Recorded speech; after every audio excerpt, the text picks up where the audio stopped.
আমরা এখন পার্টি খাইতে আইছি। দেখেন এই যে আমার কাজল ভাই বসে রয়েছে।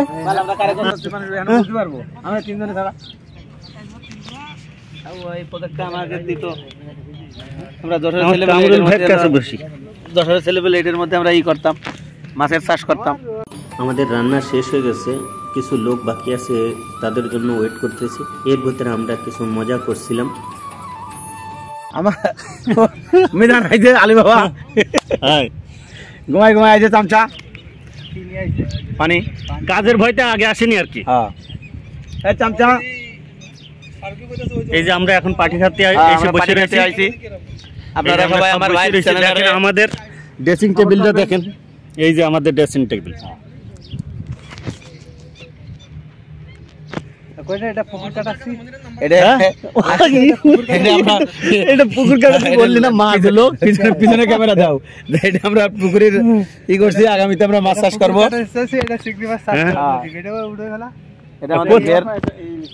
আমরা সরকার কাছ থেকে কোন চিংড়ি ছাড়বো?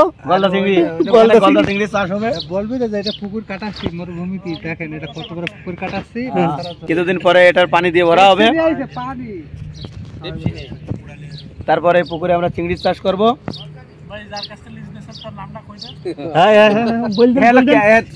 সামনের সাইড আমাদের পুকুরটা যদি না দেয় তাহলে মানুষ বলবে না দেখাচ্ছি। কামরুল ভাইয়ের কাছ থেকে নিছে, লিজ নিছে কামরুল ভাইয়ের কাছ থেকে।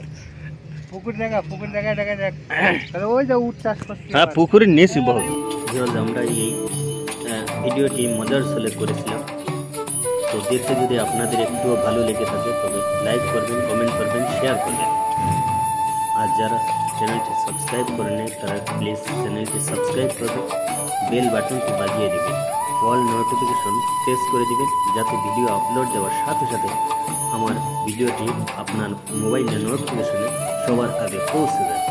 তো ভিউয়ার্স, ভালো থাকবেন, সুস্থ থাকবেন, খুদা হাফেজ। না এই বাড়িতে এসে 15 দিন হলো না।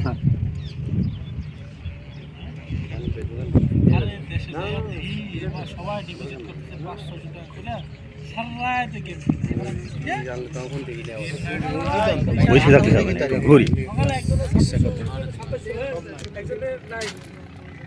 আরে দোস্ত, তোমার একটু অনুভূতিটা কথা কও যে এই আমার অনুভূতির কি কথা কমু, আমার অনুভূতির কি কথা কমু। আমি আছি তোমার দেখে আইলাম থেকে আমার দোস্ত মানুষ।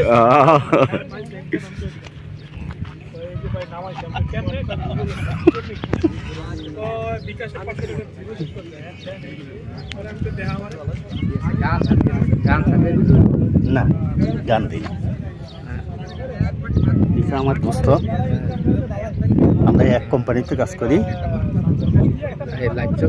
হ্যাঁ না লাইভ না, এটা এখানে ভিডিও চলতেছে। এটা পরবর্তীতে ইউটিউবে আইব, হয়তো কাল পরশুই আইব। তা তোমার এই অনুভূতিটার কথাটা কুইয়া দাও যে এই দেশে কিভাবে কাজ করতেছাও, কি করতেছাও, আর দেশের অনুভূতির কথা একটু কম। এই যে আমার আরেকটা ভাই, এই দেখো দেখো চশমা হলো দাও। জালাল ভাই, হ্যাঁ জালাল ভাই কেমন আছ? লাইভ চলতেছে, দেখতে তো দেশের মানুষ সবাই যে পাঠিতে আছে। কই দাও বাড়ির খবর কেন? এই যে এটার মধ্যে ডরাইছে আমার জালাল ভাই ডরাইছে। বাড়িওয়ালির খবর কেন কয়ে দিলেই তো বাড়িওয়ালির কাছে পৌঁছাই দিব।